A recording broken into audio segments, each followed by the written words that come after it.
That's what I'm talking about, son. Get you some of that daggone pie. Woo-hoo! Looky there. There's your bug-eyed big one right there. Getting started. We're getting started. Here's what I'm talking about. Gosh dang gorilla. Let's go, baby. Straight meat. God, look at that biggin. All right, welcome in everybody to the BAM Pod. This is our next edition here. Thanks for tuning in. And tonight we've got somebody very special on the line, and we have got an angler that has been fishing the Bassmaster, the Hobie's fishing, the kayak bass fishings. She's won lots of money, and she has been doing really, really well in this sport. And you know, she's probably going to have some really good information for you, Miss Kristine Fischer. So welcome into the show. Thank you for having me. I'm excited to be here. Yeah, I thank you for taking the time. I know you're driving across, getting ready to head up to New York. You got a big event coming up there. Who is that for that you're fishing? That is for the Hobie Bass Open. This is I believe it's our 6th Open in that trail, and it's on the infamous Cayuga. It's probably Cayuga. I think I'm saying that right. Cayuga. Yeah, it's Cayuga. Yeah, Cayuga. Yep.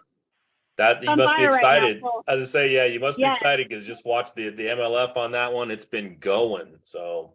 Mm-hmm. Yep. So let me. Can't catch the same fish twice though. You can't catch. Oh, you can't catch the same fish twice. Yeah. No, we can't. But that's okay. All right. Well, you know, just having you on the show. You know, how long have you been doing this? Okay, I've been fishing tournaments for about 6 years now. About 6 years. Okay. And in that 6 years, you've obviously done very well. You know, and you're doing this in, you know, the kayaks and that sort of thing. And one of the things I talked about a little earlier is we want to talk about, you know, kind of the comparison, because most, you know, a lot of people out there are in boats, but the kayak series has really, really been coming along and really showing to, you know, to be very prominent. And there's a lot of guys out there, a lot of women out there now that are really going in the kayaks. And maybe you can kind of break down a little bit of the difference that you have fishing out of those two, you know, venues. Yeah, absolutely. So, I mean, obviously right off the bat, the most obvious difference is the kayak's inability to pick up and move all over. You know, with the kayak, it really it forces you to become very familiar with your area and to methodically kind of break water down and make sure you have you have to learn how to catch the shallow fish, the suspended fish, you know, the deep fish. It's really helpful to understand what's going on in a given area, and it teaches you how to really look at your maps and do a lot of study, and I think it really helps you break down the water better.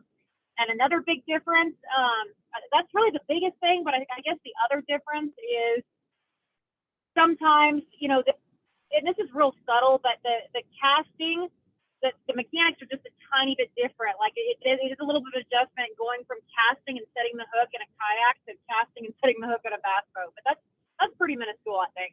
Mostly it's the ability to cover water. What's the difference? You know, there's one that I always notice, or I think of when I'm out there, and that is the weather. You know, when you've got good sunny days and that sort of thing, it doesn't really matter what you fish out of. But when you got rain and storms and wind, and is that something that really takes a toll on you when you're in the kayaks? You know, no, I don't think so. And a lot of times, you know, I've been out on Lake St. Clair in a 30-mile-an-hour north wind muskie fishing, and a lot of the boats, you know, won't even go out there. But I've got a lot of experience on big water, and sometimes, you know, definitely with certain kayaks, and not all kayaks are created equal, but I think they can really handle those big 3-4 foot rollers better sometimes than boats can, even because you're dealing with less. You can kind of control your positioning just a little bit better. It's a little bit quicker, I think. So, you know, I think maybe overall, yeah, you're not going to be able to run out in the middle of the lake, and it's going to take you a lot longer to get back in. Mm-hmm. But other than that, there's not much weather that's going to keep me out of the kayak off the water. Yeah, that's always interesting to me, because I see, you know, it kind of, I don't know, you're sitting down and you're taking that on, but to hear that those the new kayaks, I guess, are also, there's a lot to that too, to say that. I mean, they're not built like the old day, 20 years ago, when No, before this sport was really, going. Now you have, what boat are you fishing out of? I fish out of a Hobie Pro Angler 14 footer and the 360 version. So it's got, it's the newest and fanciest of kayaks, and all the maneuverability. And I've been in Hobie for goodness 4 years now, I believe. And another thing, another misconception a lot of people have is I always get asked, "Oh, yeah, you can't bring all your tackle with you on the kayak." And that's really not true. I feel like I bring all the gear that I want and more. I have a ton of stuff in my kayak. I usually bring 14 to 16 rods with me on the kayak. So I don't really feel like I'm limited because kayaks have come so far, and the space on the kayak as far as, gear either. Did you just say 14 to 16 rods on their boat on that Yeah. kayak? Yep. Wow. Yep. That's Yep. impressive right there. I didn't realize they had that much room in them. And I've been to ICAST and stuff, and I've seen a few of them. Our editor here at BAM is an avid kayak fisherman, and he knows a lot about them too. But I didn't realize they would even hold that much stuff. And like you said, if you're in an area and you're just breaking that down, I guess having just what you think you need out there is more important than having just everything, right? Yeah. Absolutely. Yeah, you hope that, when you're practicing for a tournament, you kind of hope that you get it dialed to where you don't need a ton of stuff. That's always how we want it to go. It doesn't always go that way, but yeah, I always like to have like my bread and butter stuff, and then, ideally 6 to 8 rods that I feel like I'm going to be rotating through, and then a couple backups as well in case I start scrambling. Okay, well, and that being said, you're talking about your bread and butter stuff and what you're going to be at, and the seasons really make a difference. And right now, we're kind of coming out of this. I think this year has just been so weird with the weather and everything, but we're coming out of spring. We're going to head into summer, and let's kind of talk about what you're from Nebraska, right? I am. Yeah, I haven't been there in years, but that is where I grew up, and did kind of cut my teeth, I guess, when it comes to fishing. And now so where do you live currently? I've been on the road, like really on the road for the last 6 years. I'm building a house in Tennessee. That'll be kind of my home base, but I lived in a travel trailer for 2.5 years, and then been kind of doing the Airbnb and just traveling all over. I mean, I'm on the road 11 months out of the year anyway. So Wow. that's kind of what I've been doing. But yeah, home base will be in Tennessee, right next to Chickamauga. Oh, wow. Okay. So with that said, you are seeing a lot of this country, a lot of the different areas. And like I said, we're leaving spring, we're heading into summer, but you're headed to New York, and those fish are definitely spawning. They're probably going to be, either still spawning and more are coming up, or they're going to be post spawn. And I don't know how much you focus on spawning fish or anything like that, but with summer coming on, and you've been in Tennessee, you've been in Georgia, you've been in, just all over the place. So Yep. What do you kind of see out there for the patterns that are going on? Well, like you touched on, it's really geographical right now. I was just in Texas, where I was, my pattern for that tournament was I was catching a bunch of post spawners, staging on secondary points before moving offshore. Everything was kind of finished up there with where those fish were. Tennessee, I just fished tournament on Chickamauga, and I was catching post spawners back on shallow grass flats. All top water stuff, excellent. Chickamauga's got an incredible top water post spawn bite, still up shallow.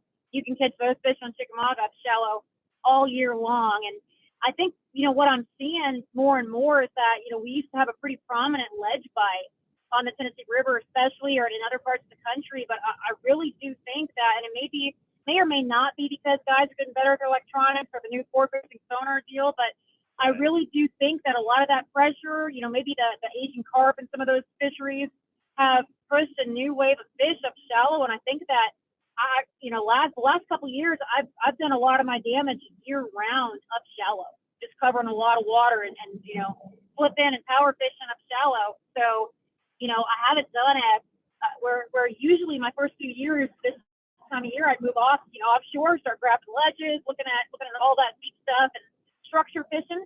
But I think the last couple of years, there's been a big push for that real shallow water bite too. And I anticipate that up in New York, where I'm heading now, we're going to go right, but where I just got out of post spawn stuff, we're going to go right back up. And like you said, those fish, the MLF guys, were catching them on beds. The smallmouth were obviously pretty dang easy to pick off multiple times. The largemouth, a lot of largemouth were actually pre-spawn up there. There were a few spawners, but not many for the greenfish. But yeah, I anticipate that I'm going to be focusing on, hopefully there will be some spawning smallmouth still. I would love to get into that. I don't know with the weather and the temperatures and everything, but the largemouth there should be a big wave of those coming up too. So, I don't know. It'll be interesting.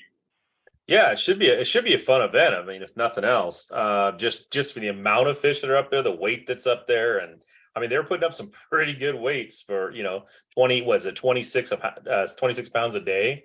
Now, Yeah. now in the kayak fishing, you guys really don't go off of weight as much, right? Do you go mostly off of? All length. It's all length. All length. Correct. So that's a strategy thing. I was you're looking at it, and whereas a lot of these guys are trying to catch those big 5-pound largemouth, a lot of those fish are only like 18 and a half to 19 inches, and they're just footballs up there. And I think the smallmouth actually might be longer. So whereas they don't maybe weigh as much as the largemouth, I think that that's something you got to kind of consider is which fish are longer, not necessarily. We like those big, long, skinny post spawn fish, for our tournament. Yeah, that does, like you said, it's a strategy that you're going to have to go through and figure out which one you're going to focus on. I feel like watching that tournament, I didn't see a lot of largemouth caught, and even this, I think the biggest ones, the heaviest fish caught were still smallmouth. Yeah, they were. I don't remember what Wheeler's was his 7-pounder. Was that a largemouth or a smallmouth? I don't. I think that was a smallmouth. Yeah, even that. I mean, that's still a good fish right there. 7-pound smallmouth. I mean, I'm guessing that's a 20 something inches, right? So that'd be a pretty good one for you to catch. Absolutely. Yeah, anything over 20 inches, we like to see those. Talking about that a little bit, I'm glad we kind of touched it, but how much communication do you have with other anglers out there on the water? Now, I know that talking to guys, some of the anglers I've interviewed, that they talk about how the communication is so good out there. You're actually just basically a big family when they're out there on the water, but they're still competitors. And do you have a lot of contact with guys with being in the kayak series over, the boats? Is there a stigma, or is there anything like that really goes on? We have about the same communication rules as a lot of the boat organizations do. I know that you'll see, a lot of the guys that it's pretty similar. A lot of the people that travel together, we've got big groups that travel together, anywhere from 4 to 6 people, and they'll stay in a house together. They'll share some information. We're not allowed to, call or do anything electronically during the tournament. But I've got a group of good buddies I travel with, and we are all very, very competitive. I keep a lot of the real good stuff kind of tight to the chest, and so do they. But, we love talking fishing. It is kind of like a big family, and more so, it's not really the people that you're always expecting to give them the money. Those people are always kind of a little, they'll be helpful, but they also keep enough to themselves where they can, do their own thing. But I think more than anything, what's really unique about the kayak stuff is how helpful those veteran anglers are to newer anglers or anglers that are really struggling out there in the water. And I know for me, that's one of my favorite things. I include a lot of this in my tournament recaps on YouTube. If I've got an angler that comes up and I know they're struggling, I'll give them the bait that I'm using. I'll tell them exactly what I'm doing to try to help them, have a better tournament experience. And I don't even think twice about doing that, because anymore, I've won enough tournaments. I've done well enough that it's really, I do enjoy helping others, and kind of teaching them what I know and helping them have a better tournament experience. There's a lot of veteran anglers that are super good that do that same thing for other people out in the water. Um, I guess with I guess with that said, there's a question in there that I should ask because I know that this is something that you find important, but or watching this, we were both at the Classic. We actually didn't get to meet at the Classic, but we're both at the Classic, and it's amazing to me what this sport is doing. Is if that was my first Classic ever going to, and I'll be at another one and more, just because the energy is so nice, but how important is it what you're doing out there on the water to the young people coming up, the young women coming up, the young men coming up, that you're out there, you're fishing, you're being so competitive, you're so outgoing, you're willing to work with people, you're willing to share your information and that sort of thing. How important is it to you that to see this sport grow the way it's growing? Tired of searching through ads to find bass articles in your favorite fishing magazine? Well, we have a solution for that. Introducing Bass Angler Magazine with over 30 articles in every issue, filled with tips and techniques to help you catch more fish. Follow the pros as they publish the most up-to-date seasonal methods to catching bigger bass. Whether you're a beginner or professional angler, make Bass Angler Magazine part of your gear today. Be a part of the fastest growing bass publication in the nation. Log on to bassanglermag.com with code TV and save 20% when you subscribe now.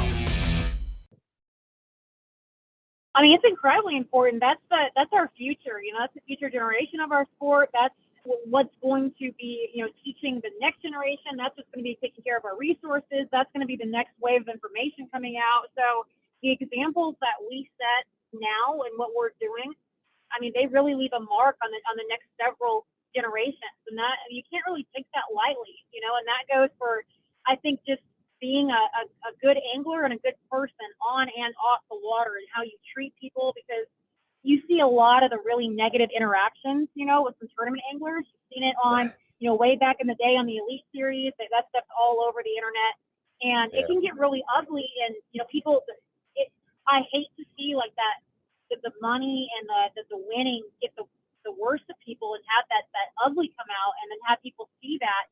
And it's like, I think it's a good idea to just do your best to impart those morals and values on the next generation, because when you're a good angler and you're good to other people, you're good to the resources, and it just keeps giving.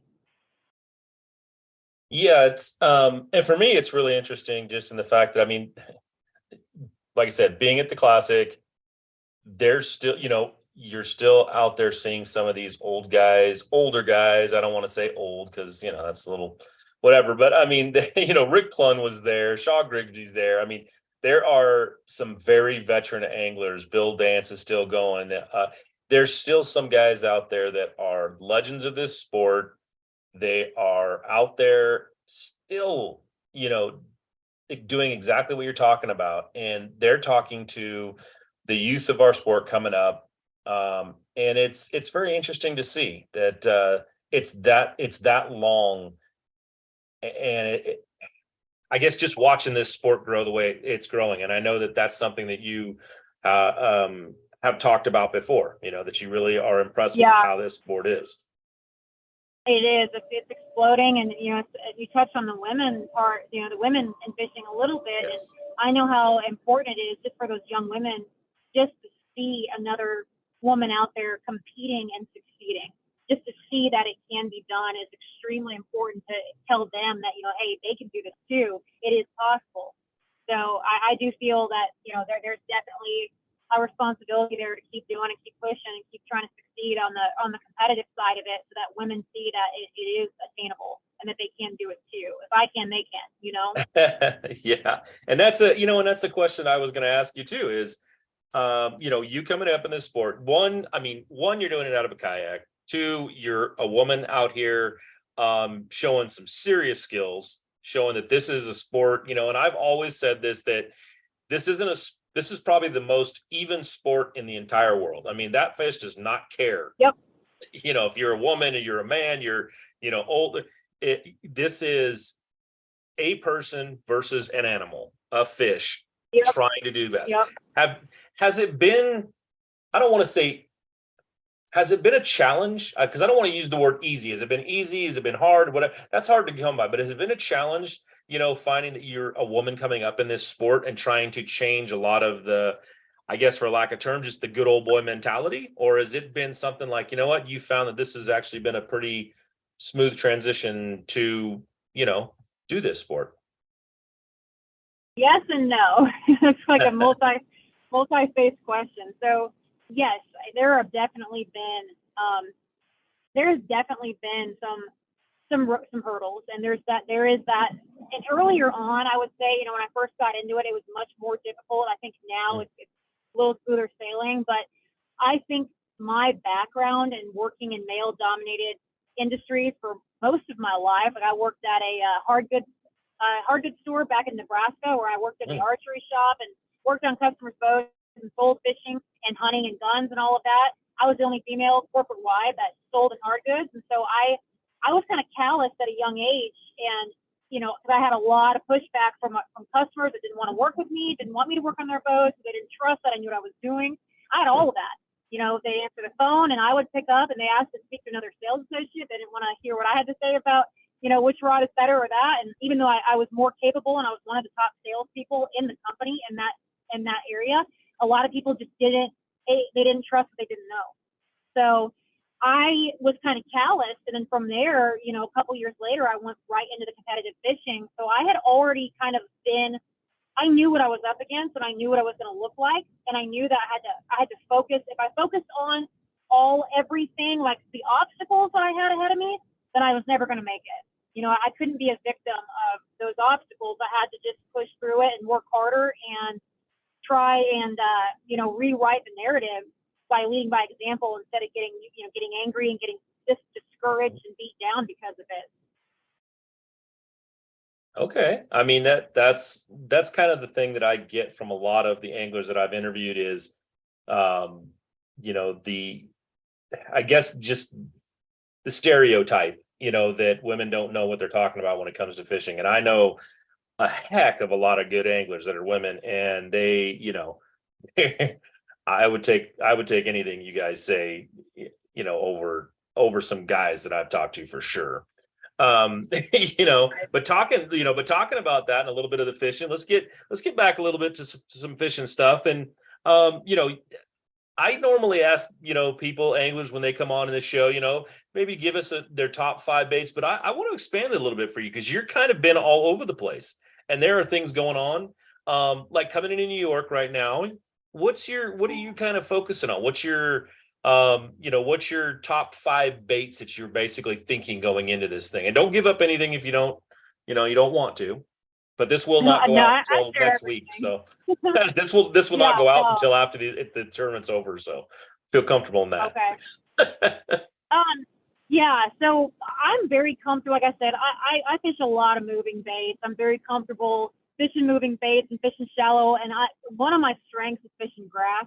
And I know that the north edge of the lake, is littered with grass up there. So I'm kind of excited about that. But I also, on the flip side, I don't really call myself much of a finesse angler, but I do feel very, very comfortable on those northern smallmouth lakes as well.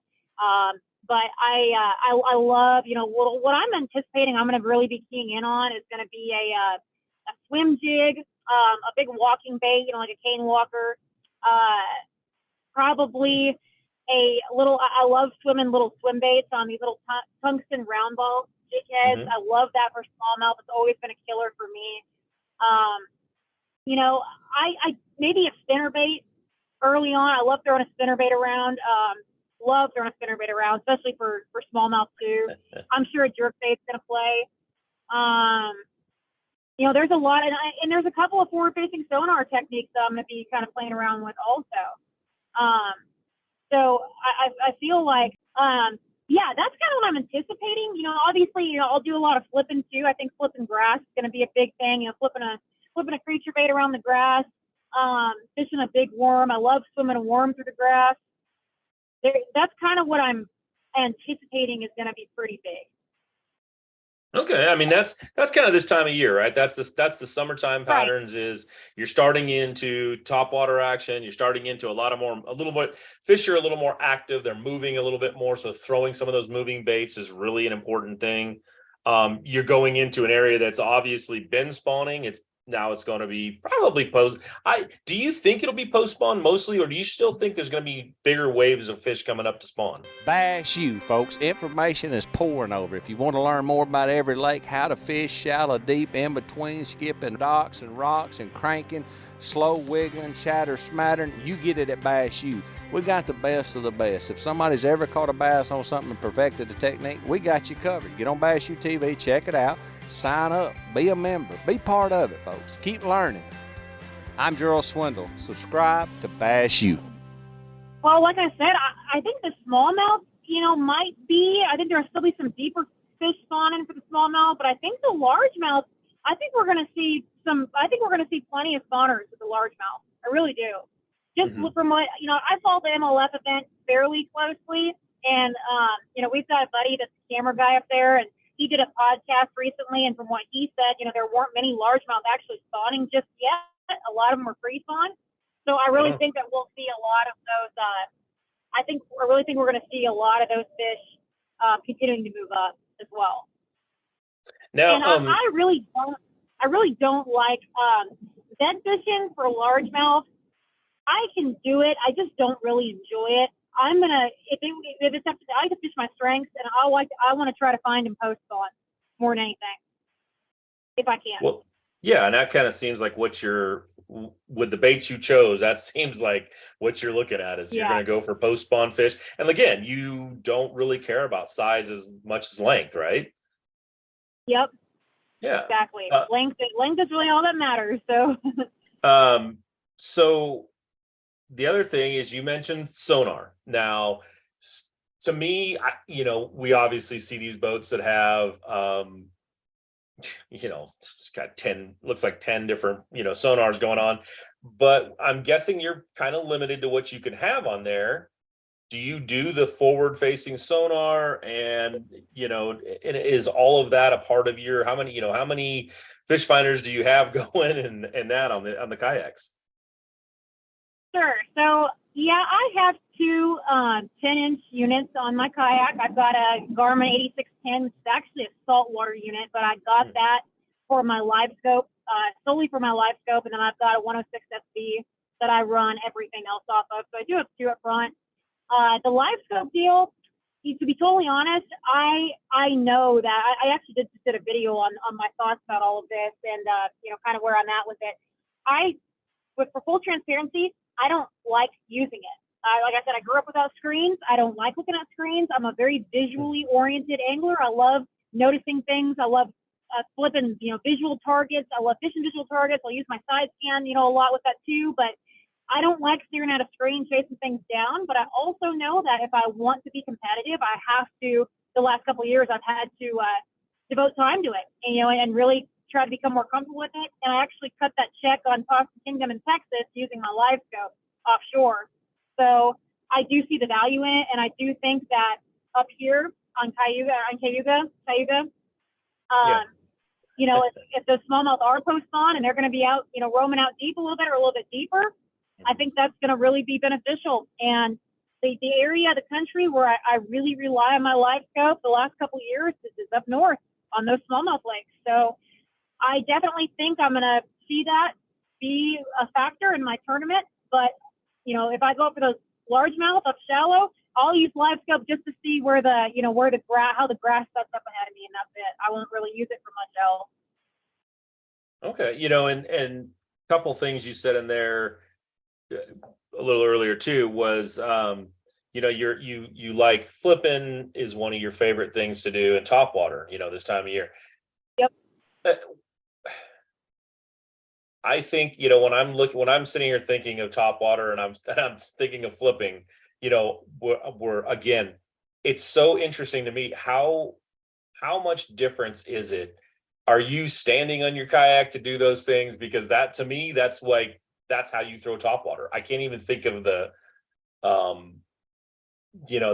technique of how you have to do that. Is it some totally different from a boat to a kayak? Yeah.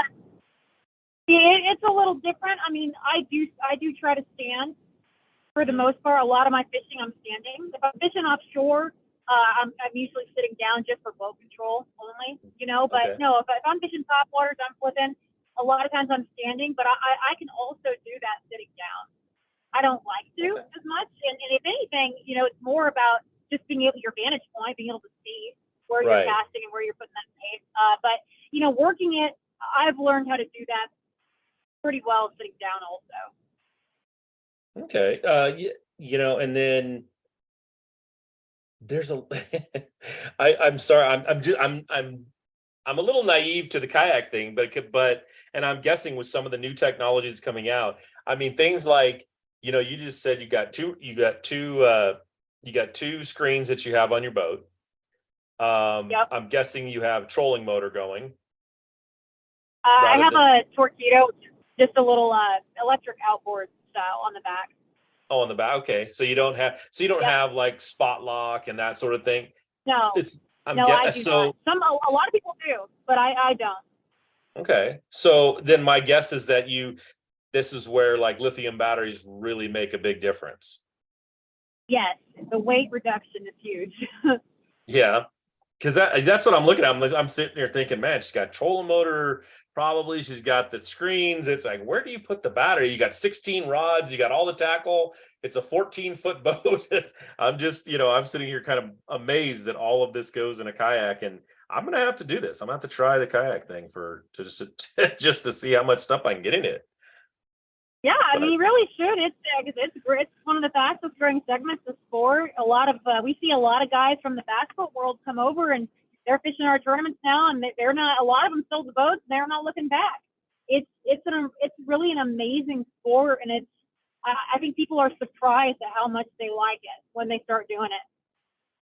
Yeah, because it's to me it just blows me away and like you said, with so much control. And I know I've been out there in those big storms, and it is tough in a boat to be, you know, because there's a lot more, you know, surface area, and you're fishing, you're getting pushed around, that sort of thing. And just to hear you tell me that it's got that much control, and you've been out in some of those big waters and are still catching fish and doing well. And I looked through your stuff. Anybody out there that wants to go over and check out her I don't know, her Instagram, her Facebook, all that stuff, go check it out. Because I'll tell you what, there is a lot of big fish in there. She's caught a lot of big fish. I mean, your personal best, I don't know if it's changed, but it was what, 11.6? 11.8, yep. It's 11.8. See? Yep. And that you've got some big tournament wins.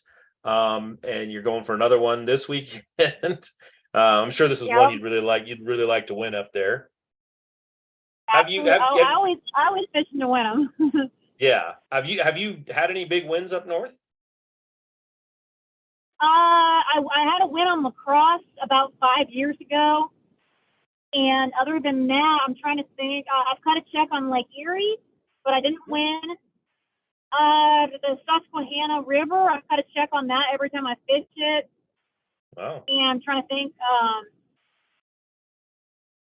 No, I just won one on lacrosse about 5 years ago.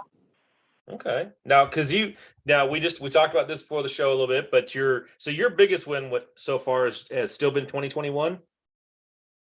Yes, that was my biggest. Yep. That was the tournament of champions. So it's essentially like the kayak version of the Bassmaster Classic. Even qualifying for that tournament is an incredible all on its own. Wow. Okay. And you qualified, and then you went in and won it. So I mean, there's something definitely to be said there. And I guess the other thing to really ask about that, because, and again, I'm just talking from a person who doesn't see this that much. I'm very impressed with it. Is it a 5 fish limit that you're scoring when you're getting these fish, or is it every fish counts? No. Nope, it's your best 5 each day for the 2 days. So 10 fish, you know. And it's just length that matters. And okay, that's impressive. I do want to ask you a little bit about, so like you said, you came off of Chick down there, and you know, now we're talking about some of that. I guess the season changing right as you're going up north? So like the fishing you did down there at Chick, is that going to be totally different than up north? Or what were you doing down there that was, because you sounded really excited, like this is what I like to do. This is what, you know, these things, and you were fishing shallow. And by shallow, what's shallow for you? What's shallow for me is less than 6 foot of water. Okay. That's shallow for me. But typically, like, anywhere from 1.5 feet to 3 foot. Okay, man, that's some shallow fishing, and now you're going to head up north and do that. But what were your, I guess, all over the place. Is that just your favorite kind of fishing? Is just the moving baits, like you talked spinner baits, and you talked about some swim jigs and the P head with a little swim bait. Is that your favorite kind of fishing? Is that how you've been going most of this time, or what is it that you really love to do? That is what I love. If I can go somewhere and throw a buzz bait, throw a wake bait, throw a spinner bait, throw a swim jig and cover a lot of water and fish a lot of shallow target, fish a lot of grass, I'm super, super happy. That is what I love doing. Now, I do also love that feeling you get when your 3/4 ounce football jig gets fit in 25 foot of water. That's exciting. But Yeah. I haven't done much of that lately. I just haven't. I've done really, really well, and I think there's a lot to be said by that. Fishing your strengths and finding every lake you go to. I think you have an ability to find the fish that you can kind of fish your strengths, and that's what I've been doing, and I've been really consistent with that. Yeah. It's funny. I talked to, a few weeks back, we talked to Luke Palmer, and he coming off of his win, and he talked about the same kind of thing, is having the confidence and sticking with what really makes, I don't want to say you happy to fish, but it's what you have the most confidence in. What you're enjoying. Yeah. What you enjoy doing and what like I just feel if I have a certain bait locked in my hand, I'm going to get bit eventually if I cover enough water and make enough good casts. And I think there's a lot to be said about fishing confidently. What is it to you that, because I always think about tournament fishing as you have to be so versatile. And it's funny because I have talked, Randy Howell kind of reiterated the same thing, is that confidence. And that, how is that, does that really overdo, hey, going out every day and saying, hey, I love to throw swim jigs, I love to throw spinner baits, so just stick with doing that and you'll have your best success? Or is it that you really have to be so adaptive when you're in these tournaments? I think it's a really healthy balance of both. There's definitely something to be said about fishing your strengths, but there are some times where the conditions aren't calling for it, or it's just not working. And those are the situations where it really does help to be very versatile and more than anything, make good decisions.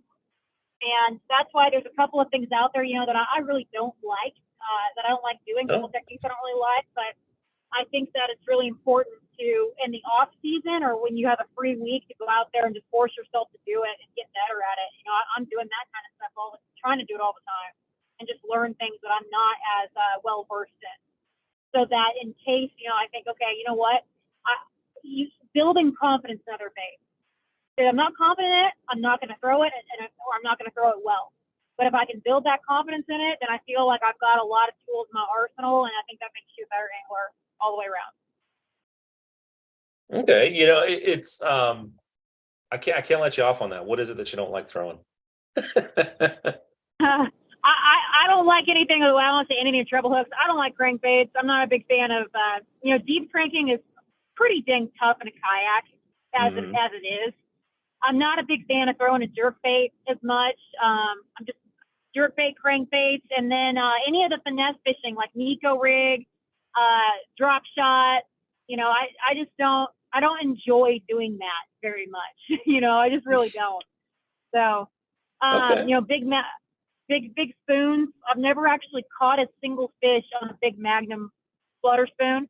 So I know there's certain times of the year and there's certain bites where that's a big deal. And I'm not going to go out there and do that because I don't have any confidence in it. So there's a couple of those things, that I just need to, those, I just don't really enjoy doing them as much.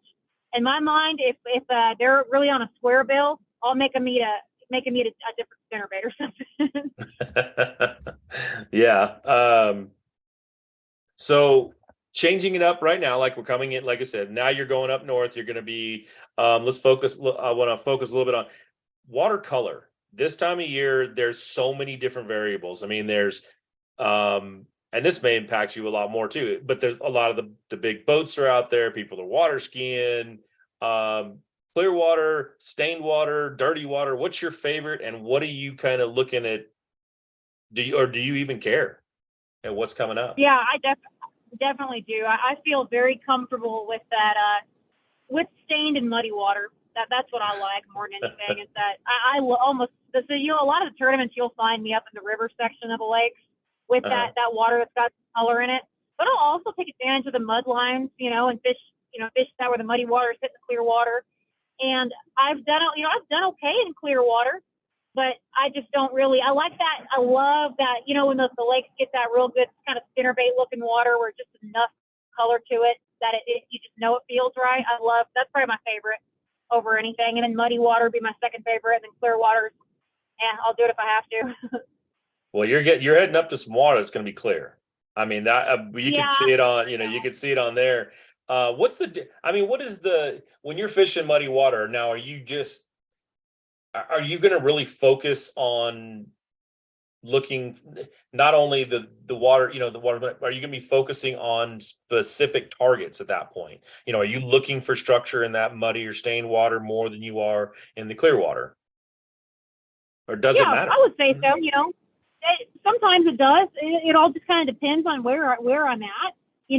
Current seems in that muddy water, sometimes, so that, when the water's kind of up and moving, obviously water level makes a big difference there too. Shallow wood, shallow cover, and it's kind of, it kind of all depends. But a lot of times, I'm looking for some structure on that muddy water, or if there's some current, anything like that. Does it really seem to impact the lures you choose having that different water? Is that why you like? I mean, when you talk about, to me, when you said, I like to throw these smaller, maybe like the Kayak baits, swim jigs, things like that on the smaller head, on a smaller P head, is that something that you do even in the muddy water? Does it really still draw fish, or is it clear water? No, I don't do a lot of that in muddy water. No, that little swim bait deal is a great clear water deal for me. Up north, it's a big, that I've done really, really well. Got a lot of checks on Lake St. Clair with that bait alone, and that water's pretty clear. The swim jig though, I've thrown a white or a black and blue swim jig in water that's, you stick your finger in, you can't see it, and I've caught them really, really well. So swim jig, I'm not scared to throw a swim jig in real muddy water. Yeah, that was kind of gonna be my next question on that, was just, how much does color really matter in muddy water like that? You're trying to do what? You're trying to find that contrast color, or are you trying to use the brighter color? I think it depends. I think, obviously you want the fish to see it, and you got to let the fish. I think a lot of times, there's the bass fishing 101 mentality that you want that high contrast, they can find it. I really think that you got to step outside the box a little bit sometimes and just let the fish tell you what you want. And sometimes it is that, that different contrast, or sometimes it's not. Sometimes it's about how much water displace that you have. And you really just kind of go. But typically you want the fish to be able to find it. You want something that they're gonna be able to visualize and hone in on and find and feel and hear and all that with that real muddy water. Okay, so now I guess one of the other questions when that comes up is, are you looking to put out like the most vibration? Is that when you're stepping up to something a little bit more? I know, to me, like a jerkbait doesn't put out much. It's mostly a sight bait. So when you're up north, like you're going, those sight baits will probably make a difference. But when you're in that muddy water, you're in that, what I think of southern waters, I think of, muddy, stained water. If you're down around Tennessee and that sort of thing, there's a lot of that kind of goes on. I know the water clears up. I was on, some lakes down, a lake down there, and it was Gunnersville, and it, clear water, and we still threw crankbaits and things like that. But is that something you really focus on? Is, hey, I got to make some noise. I got to be, find the right color, that contrast, that, whatever it is. And then how much difference does that make in what you're putting out there? Is the noise that you're putting in the water? For nearly 100 years, Grundens has built gear you can trust to keep you fishing no matter the weather conditions. With head-to-toe coverage of high-performance outerwear, sportswear, footwear, and much more, it's no wonder Grundens products are backed by some of the bass fishing's most prominent figures, such as Skeet Reese, Randall Tharp, Adrian Avina, and Jonathan Van Dam, just to name a few. Grundens. We are fishing. Well, yeah, I mean, it makes a big difference. And like I said, sometimes, that's why I switch up my spinner baits constantly, my blade combination, because obviously a turtle in Indiana, Colorado blade's going to move a lot more water than a willow. Sometimes, they want a big single Indiana blade. Sometimes they want, a combination. You really just have to experiment. And I think that, the vibration of things is big.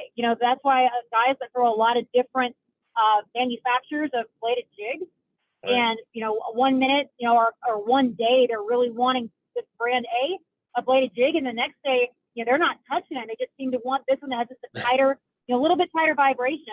It's fascinating, like how quickly that can change, and that's why I think you really just have to keep adjusting and making adjustments, almost nonstop on the water.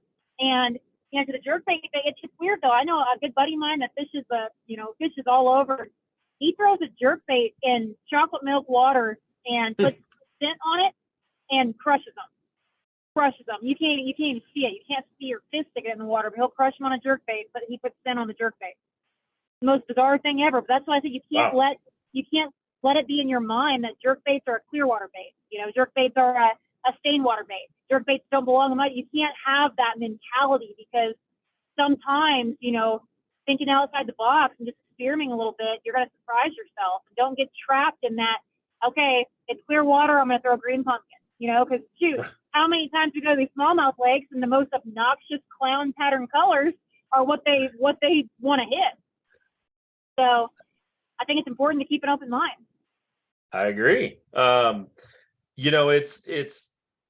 It's kind of coming. We're wrapping up the show a little bit here. We got about another 10 minutes left, 15 minutes left. And I really want people to kind of understand you a little bit more, who you are and what you've been doing, and, who's Kristine Fischer and what are we, yeah.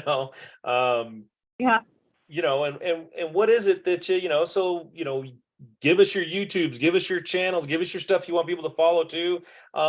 But let's just kind of talk about who you are. I mean, this is for me. I've seen you all over the place. I know how much you have a passion for this sport. You've just told us flat out you ain't living at home anywhere. You're building a house because you've been living in trailers, and because this sport is so important to you. But let's talk about who you are a little bit now. Yeah, well, I guess me. Shoot, I'm just a normal. Maybe I'm not normal.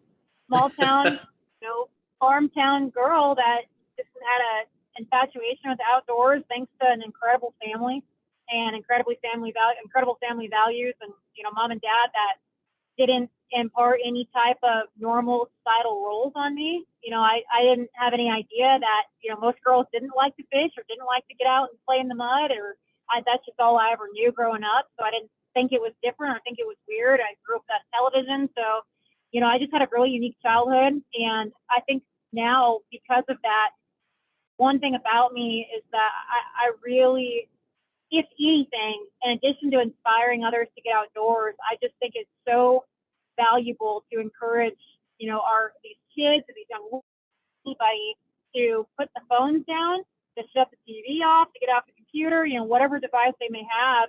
And even if they're not really necessarily into the outdoors, just spending time with your family, your grandparents still have them, understanding that our time here is so limited and we have but one life, and our time is a resource that we don't get back. So I really am passionate about trying to get people to live their best lives and live out their purpose, and to help others and inspire others, and encourage others, and spend more time. I think if everybody got outdoors more and spent more time out here, the world would be a lot happier place. So I feel super fortunate to be able to get to do what I do, and I've done it for a long time. It's a lot of hard work, and it's definitely a hustle. but it's one of the most rewarding things too. And I share everything that I do, all of my tournament recaps on my YouTube channel, which is just Kristine Fischer. And I put everything out there so you can kind of understand how I break water down or what I'm doing during the tournament, decisions that I'm making. And good and bad, I put it all out there because I think it's important to be very real and show that, you know, I catch small fish too, and I lose fish too, and I make really sloppy mistakes sometimes, and I think it's all important. So that's kind of me in a nutshell. I'm all over the place. I'm a traditional hot mess all the time because I'm just rolling fun by the seat of my pants, but living very much in the moment. And I'm doing it. So right now you're still traveling, you're out there, you're still doing this. Do you have anything coming up as far as seminars going, or anything that, you know, people can come see you live and talk to you in person? Or, you know, I know you'll be up in New York. Is there something going on? Yeah, that's just I'll be up there for the tournament. I will be at ICAST, so usually I always go there. And I co-founded a nonprofit Women's Fishing Federation, which is a seminar where I teach women how to get out there on their own and get out fishing on their own, and how to back up trailers, do all that stuff, and tie knots and read their electronics. And that is coming up the first week of September.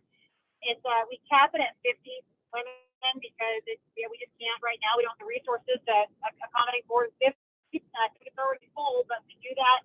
I do that every single year, and that's womensfishingfederation.com for all the info on that too. All right, that's everything you just said there is super important too, because I just reiterate that this is a great sport for people to get into. I know that it has turned a lot of people's lives around, as far as, just getting away from, bad situations sometimes, drugs sometimes, whatever it is that, they can turn to something like this, and to have someone like yourself out there teaching and showing them that, hey, there's another world out here besides what you're into now. And if you want to find it, you can turn to this and really have somebody to look up to as a role model. Kristine is definitely that person that has done this and is continuing to do it at a high level. So, it's great to see it. Period. I appreciate that.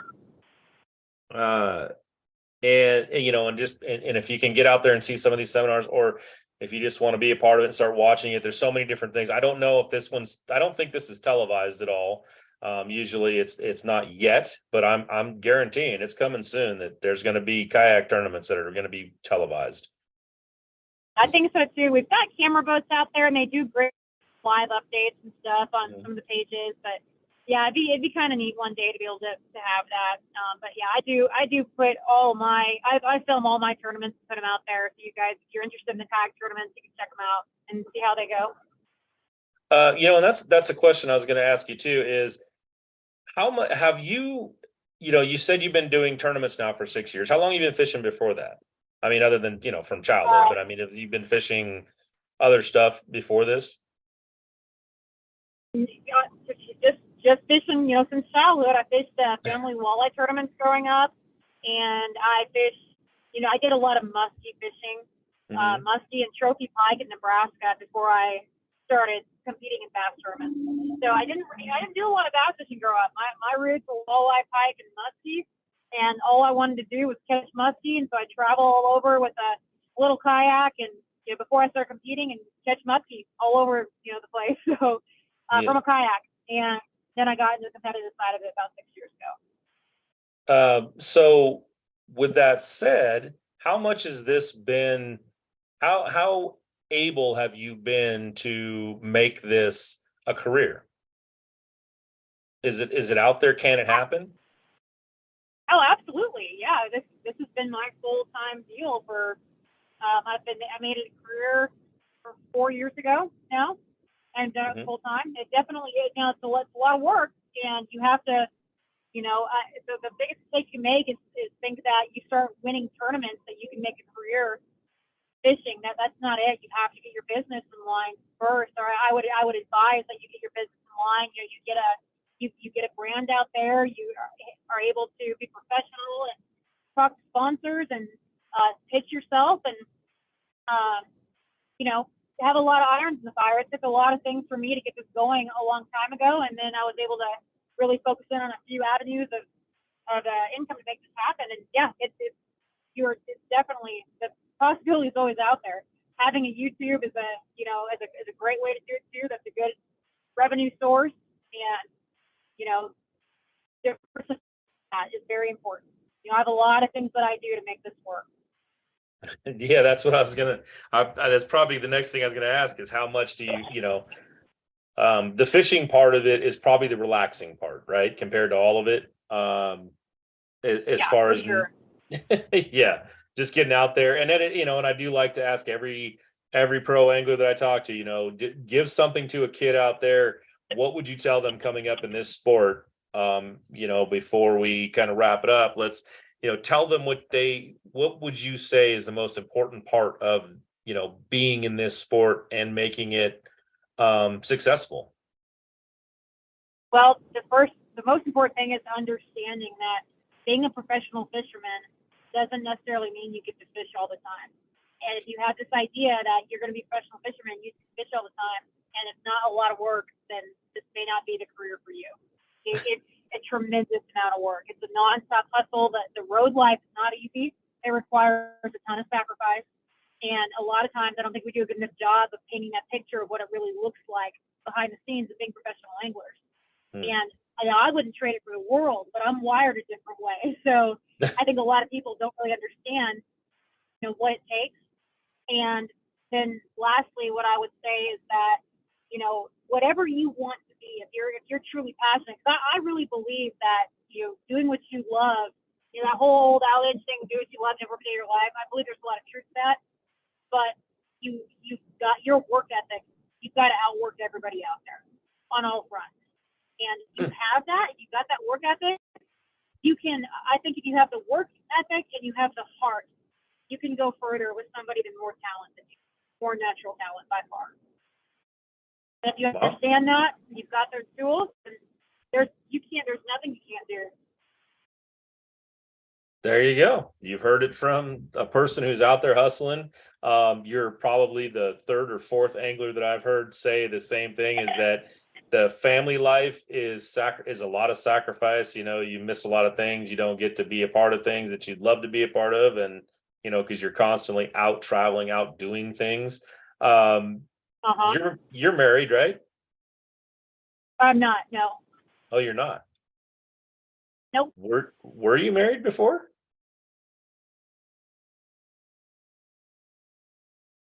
No? No, nope. No marriage here. Okay. I mean, so it's one of those things that, it's just one of those things that life kind of gets or fishing gets in the way of life sometimes when you're trying to make this the career that you're making it. So just hearing you say that again, that, hey, you're going to be sacrificing a lot and you're going to be doing a lot. It's really interesting to hear that people are still out there doing it. Exactly. So, all right, well, we're kind of wrapped up here now. And Kristine, I've got my fiance's name is Kristen, so it's like I'm so happy that I have not been able to call you that all day. Kristine, but thank you for taking the time. I know you're traveling right now, so thank you for taking the time out of your day to just give us the information you have. It's been a wealth. So glad to see you're out there doing this and making it a great career, and you're showing a lot of people how to really hustle and really get this thing done. And best wishes on your tournament coming up. I hope you have a good success up there and a lot of success up there. So, thank you. Thank you very much. I appreciate the time and the conversation. Yeah, it was great. So, we'll wrap this up and let everybody know. In a couple weeks, you're gonna be right before Edwin Evers, so he's next on the line here to come up. So, wow.